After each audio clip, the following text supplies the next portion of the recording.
जय Hind. Last class में हम लोग एड्स का जो संक्रमण कैसे होता है उसके बारे में पढ़े थे। फिर एड्स जो होता है उसका लक्षण क्या होता है उसके बारे में पढ़े थे। बता चुके हैं कि जो एड्स है वो एक बहुत घातक बीमारी है, संक्रामक बीमारी है। और अगर एक बार किसी व्यक्ति को हो जाता है तो उसके मृत्यु के बाद ही समाप्त होता है। अर्थात कहने का मतलब यह है कि एड्स का अभी तक इलाज संभव नहीं है। तो एड्स का अगर इलाज संभव नहीं है, इससे व्यक्ति की जान जाती है, तो इसका जो रोकथाम है वही सबसे अच्छा तरीका है। तो हम लोग रोकथाम के बारे में यहाँ पर पढ़ेंगे।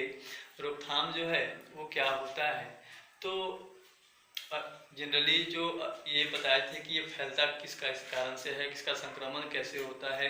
तो अगर आप उन्हीं चीज़ों को अगर कंट्रोल कर सकते हैं तो एड्स से क्या किया जा सकता है, बचा जा सकता है। तो देखिए क्या होता है। सबसे पहले बात करें हैं तो इसमें पहला आता है सुरक्षित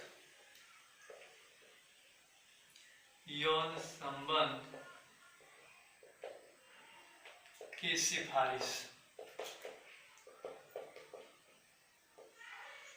बताए थे कि जो एड्स होता है वो अनैतिक यौन संबंध से फैलता है। तो वैसे व्यक्तियों को हम लोग क्या कहेंगे, सुरक्षित यौन संबंध की सिफारिश करेंगे। इससे क्या होता है, एड्स के फैलाव को, संक्रमण को क्या किया जा सकता है, रोका जा सकता है।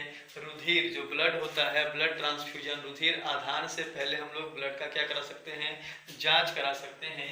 तो दूसरा जो केस होता है वो रुधिर आधान से पहले रुधिर की जांच करानी चाहिए।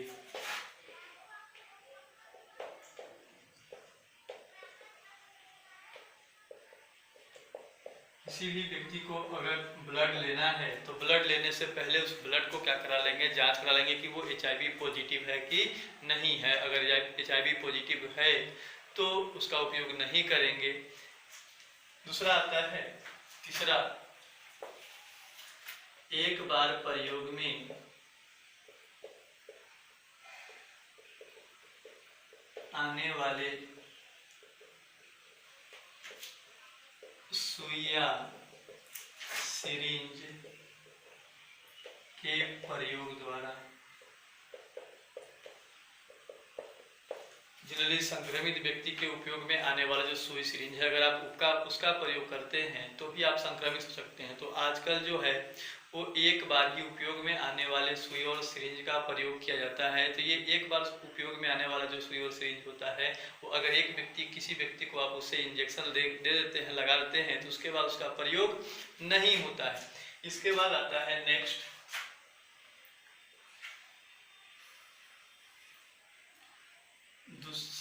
दूसरे व्यक्तियों के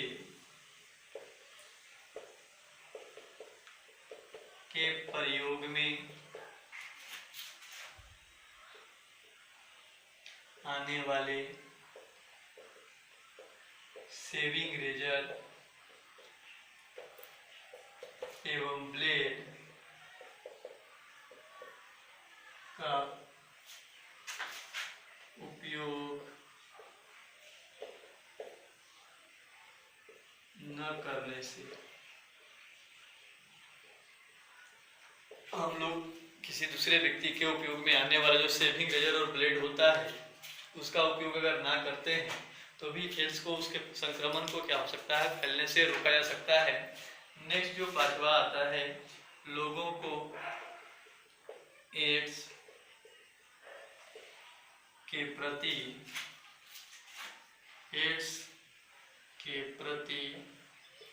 अत्यधिक मात्रा में जागरूक कर। अगर आप किसी व्यक्ति को, लोगों को जागरूक करते हैं इसके फैलाव के बारे में कि ये कैसे फैलता है, इसके लक्षण क्या होते हैं, और अगर किसी व्यक्ति को होता है तो इसका उपचार कैसे करना चाहिए, इन सभी के बारे में लोगों को जागरूक करके हम लोग क्या कर सकते हैं, एड्स के फैलाव को रोक सकते हैं और इसके प्रभावी उपचार में सहायता कर सकते हैं। तो ये कुछ एड्स के रोकथाम के तरीके हैं, इसको नोट कर लीजिए। और उसके बाद हम लोग देखते हैं HIV जो वायरस होता है। अभी बताया था कि HIV वायरस जो होता है, एड्स जो होता है वो HIV वायरस से होता है। तो उसके स्ट्रक्चर देखेंगे और कि उसका संक्रमण कैसे होता है उसके बारे में समझेंगे। पहले इसको नोट कर लीजिए।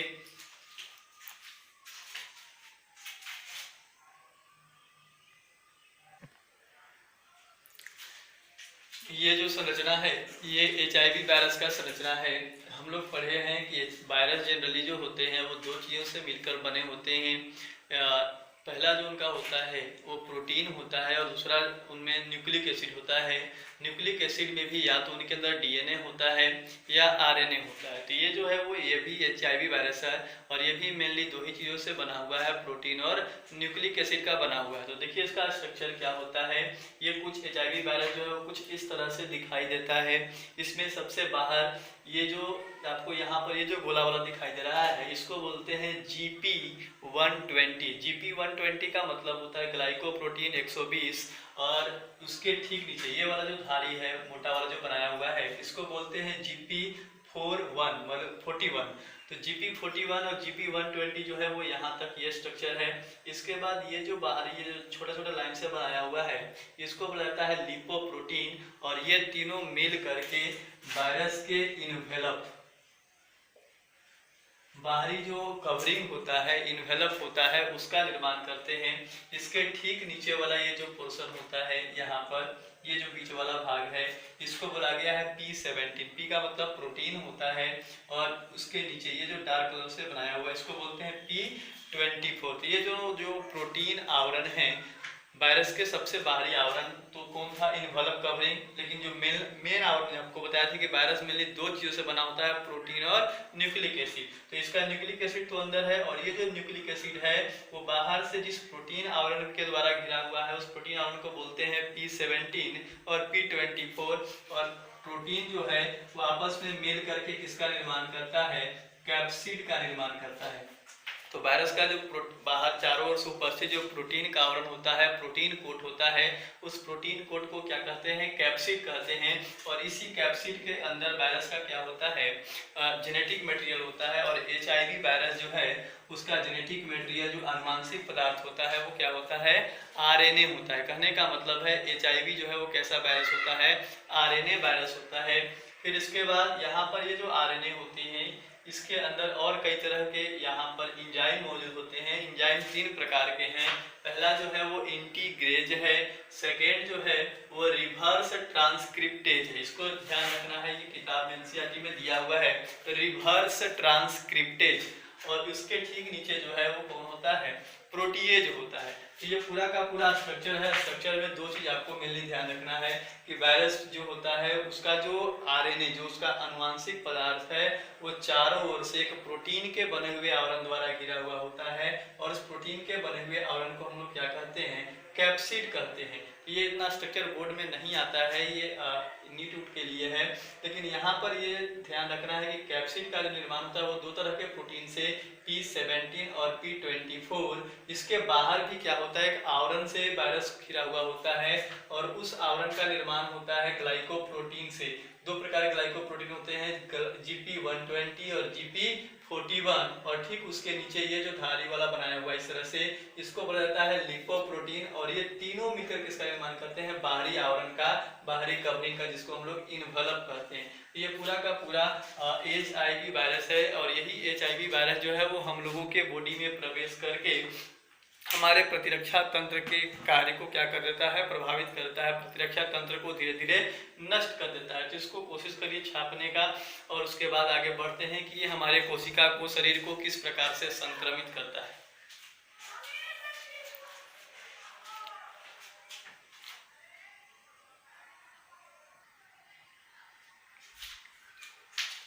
अब आगे HIV संक्रमण की क्रियाविधि, ये जो चीजें हैं वो NCERT के पेज नंबर 167 में दिया हुआ है। वैसे लोग जिनको यहाँ से देखने में दिक्कत होगा ही, क्योंकि ये बोर्ड काफ़ी छोटा है और यहाँ पर बताना संभव नहीं है सब चीज़ों को। तो हम भी एडजस्ट कर रहे हैं, या भी एडजस्ट करें। बहुत लोग कह रहे हैं कि साफ साफ लिखिए, सब दिखाई नहीं दे रहा है। तो कोशिश तो कर रहे हैं लेकिन बोर्ड काफ़ी छोटा है इसलिए हम कर नहीं पा रहे हैं। तो आपको भी कोशिश करना पड़ेगा। आपके पास NCERT बुक है, वहाँ से पेज नंबर 167 में ये चीज़ दिया हुआ है। हम यहाँ एक्सप्लेन कर रहे हैं, समझिएगा। अभी बताया कि HIV वायरस जो होता है वो चारों ओर से दो आवरण द्वारा घिरा होता है, चारों ओर से एक प्रोटीन के आवरण द्वारा घिरा होता है, और उस प्रोटीन आवरण को हम लोग क्या कहते हैं, कैप्सिड कहते हैं। कैप्सिड से घिरे हुए अंदर उसका क्या होता है, संक्रामक पदार्थ, अनुवांशिक पदार्थ होता है जो हम लोग के शरीर में प्रवेश करता है, उसको ग्रसित करता है। देखिए कैसे काम करता है। तो ये सबसे पहले पश्च विषाणु, पश्च विषाणु का मतलब रिट्रोवायरस, और रिट्रोवायरस का एक सदस्य कौन होता है, HIV। इसके सबसे बाहरी वाला ये जो आवरण होता है, इस आवरण को हम लोग विषाणुवीय आवरण, प्रोटीन आवरण कहते हैं। और इसके अंदर जो ये जो संरचना है इसको बोला जाता है विषाणु RNA कोड। अब ये जो विषाणु RNA कोड है, ये सबसे पहले विषाणु जो पश्च विषाणु जो होता है वो सबसे पहले हमारे कोशिका में, शरीर में प्रवेश करता है, और शरीर में जो सामान्य कोशिकाएं होती हैं वहां पर जाता है। इसलिए यहाँ पर लिखा हुआ है कि विषाणु संक्रमित प्रसामान्य कोशिका, प्रसामान्य कोशिका में प्रवेश करने के बाद जो HIV विषाणु होता है वो हमारे शरीर के एक जो रक्त में उपस्थित जो मैक्रोफेजेज होते हैं उस कोशिका के ऊपर, तो यहाँ से ये और जो पूरा जो पार्ट है ये मैक्रोफेज कोशिका के बारे में दिखाया गया है। तो इसलिए इसको लिखा गया है जंतु कोशिका। जंतु कोशिका के बाहरी झिल्ली जो होता है उसको कोशिका झिल्ली कहते हैं। और ये जो अंदर का पूरा भाग है इसको हम लोग क्या कह सकते हैं, कोशिका द्रव कह सकते हैं। तो ये जो है ये कोशिका द्रव है। अब क्या होता है कि प्रसामान्य कोशिका से जो HIV विषाणु है वो कहाँ पर प्रवेश होता है, माइक्रोफेज कोशिका में प्रवेश करता है। तो यहाँ पर जब ये प्रवेश करना होता है तो ये वाला जो RNA है वही सिर्फ क्या होता है, हम लोगों के माइक्रोफेज कोशिका में प्रवेश करता है, और प्रोटीन कोड जो होता है, इसका प्रोटीन आवरण जो होता है वो कोशिका के बाहर ही रह जाता है, और ये RNA सिर्फ हमारे जो माइक्रोफेज कोशिका है वहां पर प्रवेश करता है। इसलिए लिखा हुआ है कि विषाणुवीय RNA कोशिका में प्रवेशित। इसके बाद यहाँ पर जब RNA आता है तो वो RNA क्या करता है, रिवर्स ट्रांसक्रिप्शन के द्वारा, ठीक है ना, रिवर्स ट्रांसक्रिप्शन के द्वारा क्या करता है, RNA से DNA का निर्माण करता है, और RNA से DNA के निर्माण की क्रिया को हम लोग रिवर्स ट्रांसक्रिप्शन कहते हैं। यहाँ पर लिखा हुआ है, और देखिए ये RNA है, और इस RNA से किसका निर्माण हो रहा है, DNA का। तो ये लिखा हुआ है कि विषाणुवीय DNA का निर्माण, और ये रिवर्स ट्रांसक्रिप्शन के द्वारा होता है। इसलिए इस क्रिया में जो सहायता करता है एंजाइम, उस एंजाइम का नाम है रिवर्स ट्रांसक्रिप्टेज।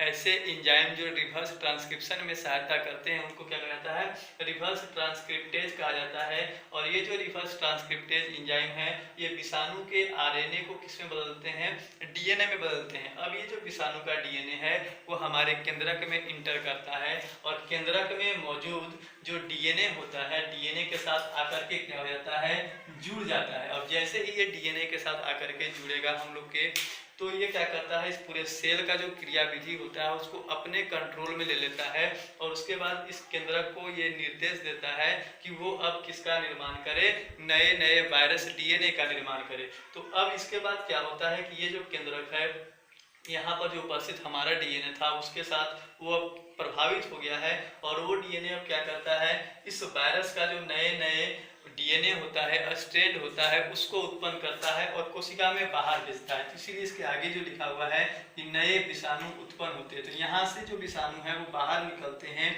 और यहाँ पर ये जो कोशिका है अब क्या कर रहा है, नए नए विषाणु को उत्पन्न कर रहा है। इसीलिए NCERT जो लिखा है वो ये लिखा है कि जो माइक्रोफेज होता है उसको HIV फैक्ट्री कहा जाता है। HIV फैक्ट्री कहने का मतलब है कि यहाँ पर नए नए जो विषाणु है उनका निर्माण बड़े मात्रा में होने लगता है। कब, जब विषाणु जो है वो केंद्रक के अंदर मौजूद हम लोगों का जो DNA होता है उसके साथ जुड़ जाता है, और संपूर्ण कोशिका का जो क्रियाविधि है उसको अपने कंट्रोल में लेता है। अब ये विषाणु जो है वो माइक्रोफेज में उत्पन्न हो रहे हैं, और माइक्रोफेज से क्या होते हैं, वो बाहर निकलते हैं, और बाहर निकलने के बाद क्या होता है, देखिए लिखा हुआ है कि नए विषाणु दूसरी कोशिकाओं को प्रभावित करते हैं। अब यहाँ से ये माइक्रोफेज से जो नए नए विषाणु बन के तैयार होकर निकल रहे हैं ये बाहर निकलेंगे, और हमारे रक्त में उपस्थित, आपको बता दें, T कोशिका, T हेल्पर, ध्यान रखना ये क्वेश्चन आया हुआ है, T हेल्पर जो कोशिका होता है उस कोशिका को ये क्या करते हैं, सीधे तौर पर नष्ट करना शुरू करते हैं।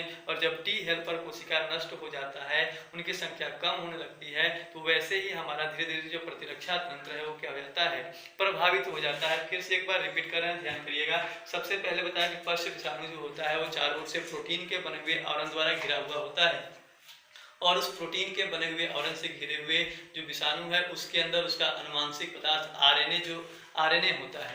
अब कोई भी जो एचआईवी विषाणु है वो हमारे बॉडी में जब प्रवेश करता है तो प्रवेश करने के बाद क्या होता है, सामान्य कोशिका में जाता है। तो सामान्य कोशिका में भी जाने से पहले वो क्या करता है कि वो पूरा वायरस जो है वो वहां पर पहुंचने के बाद सीधे सीधे किसके ऊपर आक्रमण करता है, हमारे शरीर में मौजूद माइक्रोफेज कोशिका के ऊपर। और ये जो माइक्रोफेज कोशिका है वहां पर पहुंचने के उसके कोशिका झिल्ली के पास पहुंचने के बाद क्या होता है, जो वायरस है उसका प्रोटीन कोट, जो प्रोटीन आवरण जो चारों से घिरा हुआ था, वो प्रोटीन आवरण जो है वो बाहर रह जाता है और सिर्फ उस माइक्रोफेज कोशिका में कौन प्रवेश करता है, उसका आरएनए प्रवेश करता है। जनरली आरएनए प्रवेश जब हमारे कोशिका के माइक्रोफेज कोशिका के कोशिका द्रव में प्रवेश कर जाता है तो अब वो वायरस जो आरएनए होता है वो उसमें एंजाइम मौजूद होते हैं। कौन सा एंजाइम होता है, रिवर्स ट्रांसक्रिप्टेज। और ये जो रिवर्स ट्रांसक्रिप्टेज एंजाइम है उस वायरस आरएनए से किसका निर्माण करता है, वायरस डीएनए का निर्माण करता है। तो ये जो वायरस आरएनए से वायरस डीएनए का निर्माण हो रहा है वो हमारे माइक्रोफेज कोशिका के कोशिका द्रव में रिवर्स ट्रांसक्रिप्टेज एंजाइम के सहायता से हो रहा है। और जैसे ही वायरस डीएनए का निर्माण होता है, अब ये जो डीएनए है वो हमारे केंद्रक में मौजूद जो डीएनए होता है, जो जीवोम होता है, जीन होता है, जीनोम होता है, क्रोमोसोम होता है, उसके साथ ये आकर के क्या हो जाता है, जुड़ जाता है। और जुड़ने के बाद इस माइक्रोफेज कोशिका के संपूर्ण क्रियाविधि को अपने कंट्रोल में ले लेता है। जैसे इसके अंदर कंट्रोल में आता है पूरा क्रियाविधि, उसके बाद क्या होता है, ये जो विषाणु है, अब ये जो जीनोम हमारा जो जीनोम था जो पहले सामान्य कार्य कर रहा था, अब ये किसका काम करेगा, उस वायरस डीएनए का काम करेगा और नए नए वायरस को उत्पन्न करना शुरू करता है। और जब नए नए वायरस उत्पन्न होना शुरू जाते हैं माइक्रोफेज कोशिका से, इसीलिए इसको हम लोग क्या कहते हैं, एचआईवी फैक्ट्री के नाम से जानते हैं। माइक्रोफेज कोशिका को एचआईवी फैक्ट्री कहते हैं। अब यहाँ से जो नए नए डीएनए बाहर निकल रहे हैं, ये जो डीएनए होते हैं वो नए नए वायरस का निर्माण करते हैं और ये जो वायरस है उस माइक्रोफेज कोशिका से बाहर निकलते हैं और रक्त में मौजूद जो टी हेल्पर कोशिका होते हैं उनको ये क्या करते हैं, नष्ट करना शुरू करते हैं। और जैसे जैसे टी हेल्पर कोशिका जो है उसका संख्या कम होना शुरू होता है, वैसे वैसे क्या होता है, हमारा शरीर जो है वो इम्यूनो डिफिशिएंट हो जाता है, हमारा प्रतिरक्षा तंत्र है वो कमजोर हो जाता है और कई प्रकार के जो बैक्टीरिया होते हैं, जो कवक होते हैं, जिनका नाम दिया हुआ एनसीईआरटी में टैक्सोप्लाज्मा जो कवक है उसका नाम दिया हुआ है, तो ये सब क्या कर लगते हैं, हमारे शरीर को प्रभावित कर लगते हैं और हम अपने शरीर का उनसे भी बचाव नहीं कर पाते हैं और हमारा शरीर जो होता है वो कई प्रकार के बीमारियों से ग्रसित हो जाता है। तो ये है एचआईवी संक्रमण की क्रियाविधि। एनसीईआरटी पेज नंबर 167 में इसका ये जो पूरा फ्लो चार्ट हम यहाँ पर बनाए हैं वो बनाया हुआ है और इसके बारे में जो समझाया है वो एनसीईआरटी पेज नंबर 168 में समझाया है, ठीक है ना। इसके बारे में जो एक्सप्लेन किया है वो कौन से पेज नंबर में, पेज नंबर 168 में। तो जिनके पास एनसीईआरटी बुक अभी नहीं है वो क्या करिए, इसको कोशिश करिए नोट करें पॉज करके वीडियो को और उसके बाद नोट कर लीजिए और पेज नंबर 168 में जो चीजें दिया हुआ है उसको क्या करना है, समझ लेना है। नोट करिए।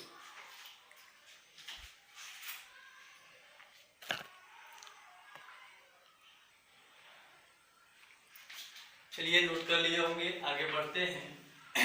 एचआईवी से संबंधित जो ऑब्जेक्टिव क्वेश्चन आते हैं उनको करने का कोशिश करते हैं हम लोग कि कौन कौन से ऑब्जेक्टिव क्वेश्चन एचआईवी के केस में आते हैं, उसको एक जगह कर देते हैं हम आपको। देखिए पहला आता है कि एचआईवी जो होता है उसका आनुवंशिक पदार्थ क्या होता है।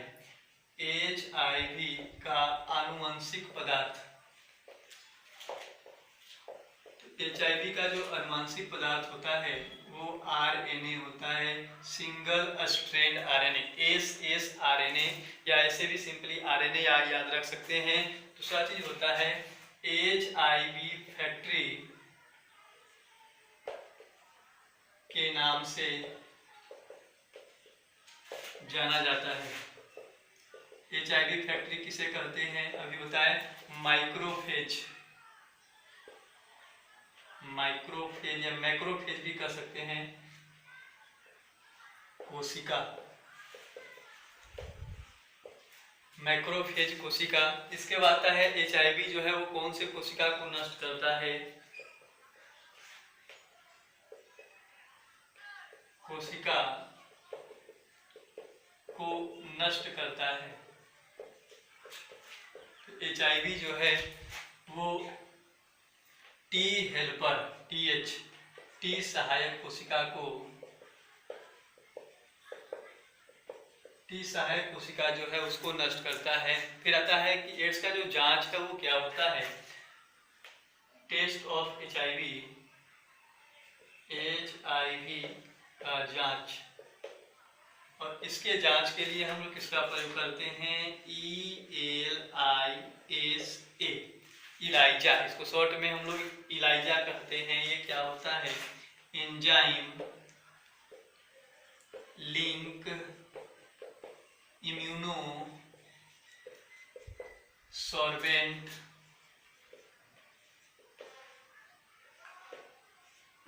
एसे,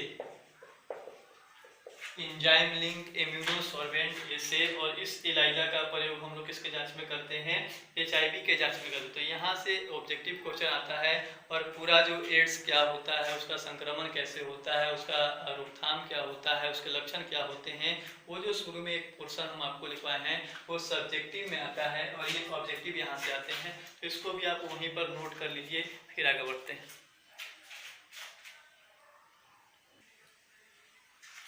इसके बाद जो बीमारी आता है उसको हम लोग पढ़ना है कैंसर।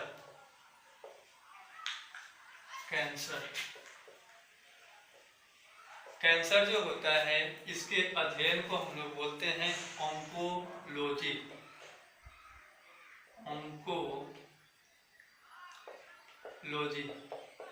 कैंसर के अध्ययन को हम लोग बोलते हैं ऑन्कोलॉजी। और कैंसर के लिए जो जिम्मेवार जीन होता है उस जीन को ऑन्कोजीन कहा जाता है। कैंसर के लिए जिम्मेवार जीन, उस जीन को हम लोग क्या बोलते हैं, ऑन्कोजीन बोलते हैं। तो यहाँ पर हम लोग को दो चीज पढ़ना है, अध्ययन क्या कहलाता है, ऑन्कोलॉजी कहलाता है, और कैंसर के लिए जो जिम्मेवार जीन होता है वो कौन होता है, ऑन्कोजीन होता है। और ये जो है वो हमारे शरीर में होने वाला एक असंक्रामक बीमारी है, ठीक है ना। आगे देखते हैं कि कैंसर होता क्या है, इसमें होता क्या है। जनरली हम लोग सेल डिवीजन जब पढ़े थे 11th क्लास में, तो वहाँ पर बताया गया था कि कोशिका जो है वो क्या होते रहता है, विभाजित होते रहता है। लेकिन कोशिका का ये जो विभाजन प्रक्रिया होता है ये एक नियंत्रित प्रक्रिया होता है। नियंत्रित प्रक्रिया कहने का मतलब है कि जैसे मान लीजिए कहीं पर जख्म या घाव हो जाता है, ये जख्म या घाव का है, तो यहाँ से इसको भरने के लिए हमारे को यहाँ पर नए नए कोशिका बनना क्या होते हैं, शुरू हो जाते हैं। और इस प्रकार से नए नए कोशिका बनते जाते हैं, तब तक बनते जाएंगे जब तक ये चारों ओर से क्या हो जाए, पूरी तरह से भर न जाए। और एक समय क्या होता है कि जब ये पूरी तरह से भर जाता है तो उसके बाद एक कोशिका जो है वो दूसरे कोशिका के संपर्क में जैसे ही आता है वैसे ही इन कोशिकाओं में विभाजन की क्रिया जो होता है वो समाप्त हो जाता है। अब उसके आगे विभाजन क्रिया नहीं होगा। लेकिन जो कैंसर ग्रसित कोशिका होते हैं उनके अंदर ये क्षमता नहीं होता। ये जो क्षमता जिसमें एक कोशिका जैसे दूसरे कोशिका के संपर्क में आता है वो विभाजन क्रिया रुक जा रहा है, तो इसको हम लोग बोलते हैं संस्पर्श संदमन। संस्पर्श संदमन का मतलब होता है कॉन्टेक्ट इनहिबिशन। इसका मतलब है कि एक सामान्य कोशिका दूसरे सामान्य कोशिका के जैसे विभाजन के दौरान जैसे ही संपर्क में आता है उसके बाद उस कोशिकाओं में विभाजन क्रिया क्या हो जाती है, रुक जाती है। लेकिन जो कैंसर कोशिका होते हैं उनमें ये जो संस्पर्श संदमन की जो क्रिया है वही क्या है, अब प्रभावित हो जाती है। कहने का मतलब ये क्षमता नहीं हो पाता है, जिसके कारण जो उनकी कोशिकाएं हैं वो लगातार विभाजित होते रहते हैं। और जब वो लगातार विभाजित होंगे तो एक कोशिकाओं का बड़ा सा क्या बनेगा, झुंड बनेगा। और उस कोशिकाओं के बड़ा से झुंड को हम लोग क्या कहते हैं, ट्यूमर कहते हैं।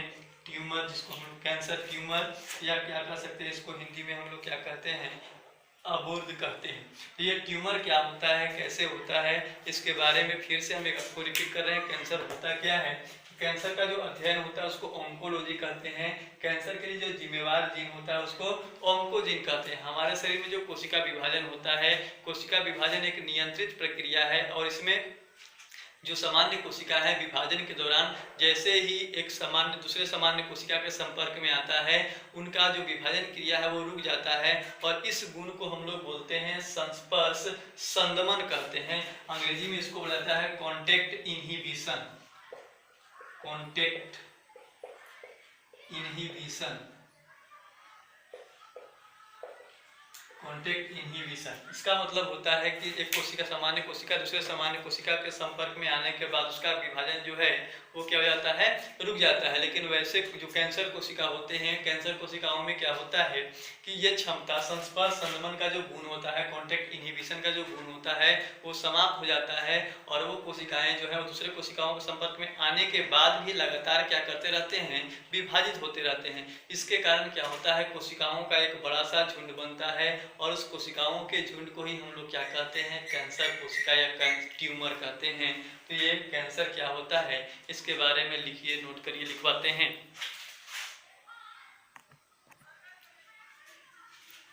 कोशिका विभाजन एक नियंत्रित प्रक्रिया है।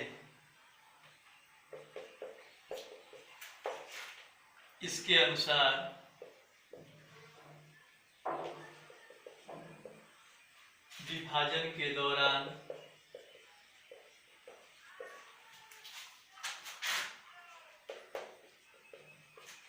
जैसे ही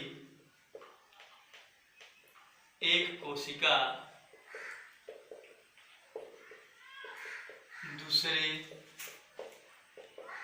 कोशिका के संपर्क में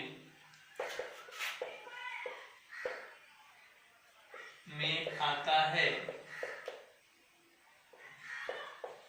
तो उसमें विभाजन की क्रिया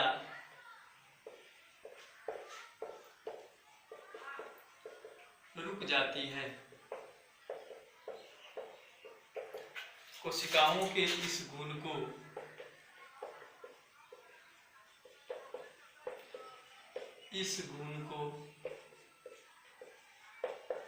संस्पर्श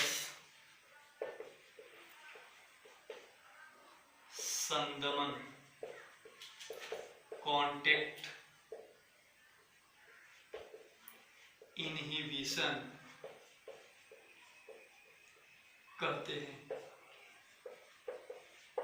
तो कह रहा है कि जैसे ही कोई विभाजन, कोशिका का विभाजन होता है उस दौरान, तो कोशिका विभाजन जो है वो कैसा प्रक्रिया होता है, नियंत्रित प्रक्रिया होता है।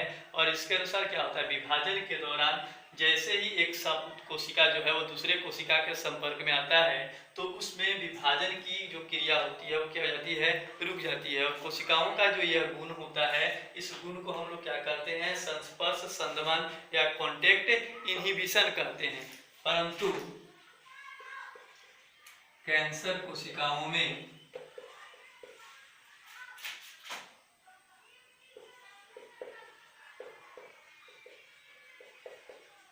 इस गुण का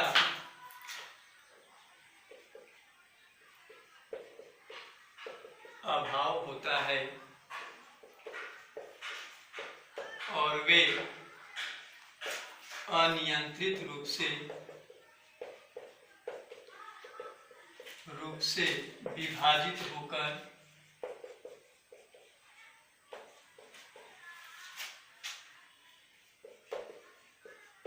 कोशिकाओं का एक झुंड तैयार करते हैं।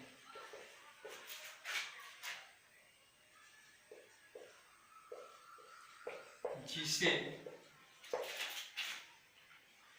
अबोध या ट्यूमर कहा जाता है। कह रहा है कि परंतु जो कैंसर कोशिकाएं होती हैं उनमें इस गुण का मतलब संस्पर्श संदमन का जो गुण होता है उसका अभाव होता है और वो क्या करते रहते हैं, अनियंत्रित रूप से विभाजित होते रहते हैं, जिसके कारण कोशिकाओं का एक बड़ा सा मोटा सा बड़ा सा झुंड बनता है। और उस बड़ा सा झुंड को हम लोग क्या कहते हैं, ट्यूमर कहते हैं, या हिंदी में उसको क्या कहा जाता है, अबोध कहा जाता है। यही है कैंसर। इसको आप क्या करिए, नोट नोट कर लीजिए, उसके बाद आगे बढ़ते हैं।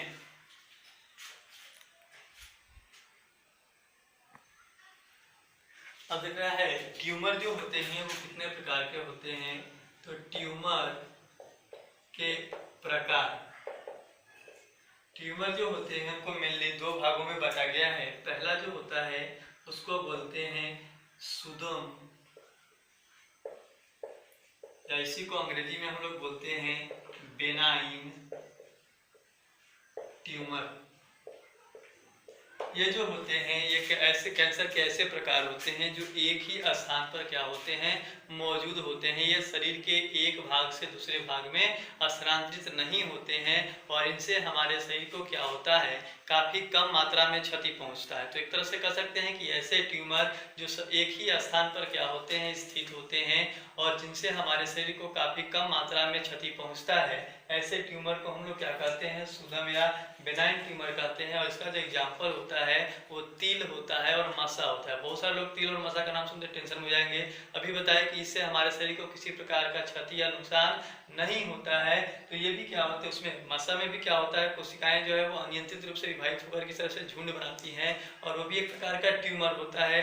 लेकिन वो शरीर में एक ही स्थान पर आता है, वो एक स्थान से दूसरे स्थान तक फैलता नहीं है और इससे हमारे शरीर को ज़्यादा नुकसान नहीं होता है। तो ऐसे ट्यूमर को हम लोग क्या कहते हैं, सुदम ट्यूमर कहते हैं।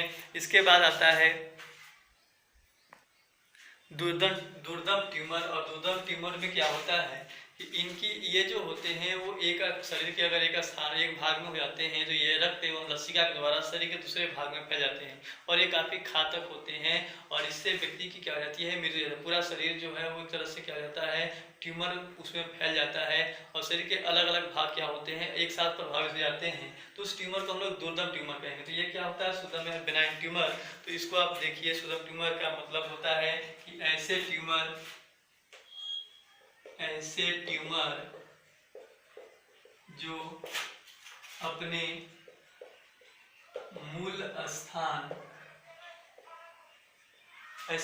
जो अपने मूल स्थान पर रहते हैं तथा जिनसे शरीर को कम क्षति पहुंचता है।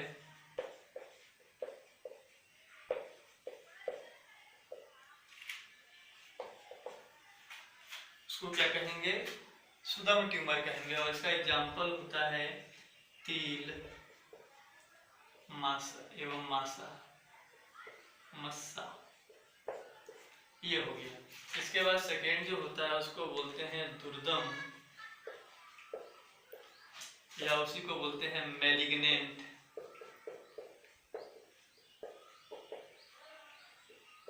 दुर्दम या मैलिग्नेंट ट्यूमर, ये क्या होते हैं, ऐसे ट्यूमर होते हैं जो तीव्र गति से वृद्धि करते हैं। ऐसे ट्यूमर जो तीव्र गति से वृद्धि करते हैं तथा शरीर के एक भाग से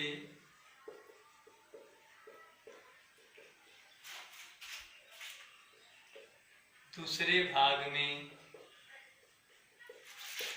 रक्त के द्वारा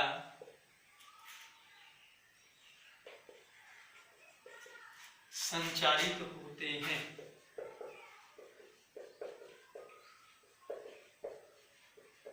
उसे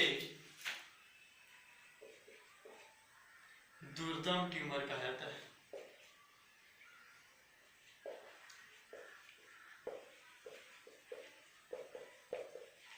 ये क्या होता है, इनका वृद्धि जो है, ये देखिए इसमें बताया कि ये एक ही स्थान पर रहते हैं और इनसे हमारे शरीर को ज़्यादा नुकसान नहीं पहुंचता है। लेकिन जो दुर्दम या मैलिग्नेंट ट्यूमर होते हैं ये क्या होते हैं, ये काफ़ी तीव्र गति से बढ़ते हैं, जहाँ जाते हैं वहाँ पर कोशिकाओं का बड़ा सा झुंड बनाते हैं, बड़ा बड़ा घाव बना देते हैं। ये क्या होता है कि एक वृद्धि करेंगे और साथ साथ शरीर के एक भाग से दूसरे भाग में भी फैल जाते हैं, और एक भाग से दूसरे भाग में किसके द्वारा ये गमन करते हैं, रक्त के द्वारा गमन करते हैं। तो ये आता है कि कैंसर कोशिका जो है उसको रक्त के द्वारा एक भाग से दूसरे भाग में जाने की जो क्रिया होती है उसको मेटास्टेसिस, इसके बारे में हम लोग अगले क्लास में पढ़ेंगे। क्योंकि पहले इसको समझ लीजिए, दोनों कैंसर दो प्रकार के, बेनाइन ट्यूमर और मैलिग्नेंट ट्यूमर। बेनाइन ट्यूमर जो होता है वो कैंसर का एक सरल प्रकार होता है, इससे शरीर को ज़्यादा नुकसान नहीं पहुंचता है। लेकिन जो मैलिग्नेंट ट्यूमर होता है ये काफ़ी घातक होता है और ये काफ़ी तीव्र गति से वृद्धि करता है, और शरीर के एक भाग से दूसरे भाग में भी ये क्या हो जाता है, फैल जाता है। तो इससे हमारे शरीर को क्या होता है, काफ़ी ज़्यादा नुकसान पहुंचता है। और इसका सिंपल सा एग्जाम्पल आप लोग समझते हैं, जो कैंसर जो मुख्य रूप से होता है वही कैंसर है। तो ये दोनों आप टाइप लिख लीजिए, इसके बाद आगे बढ़ेंगे इसके बाद नेक्स्ट क्लास में।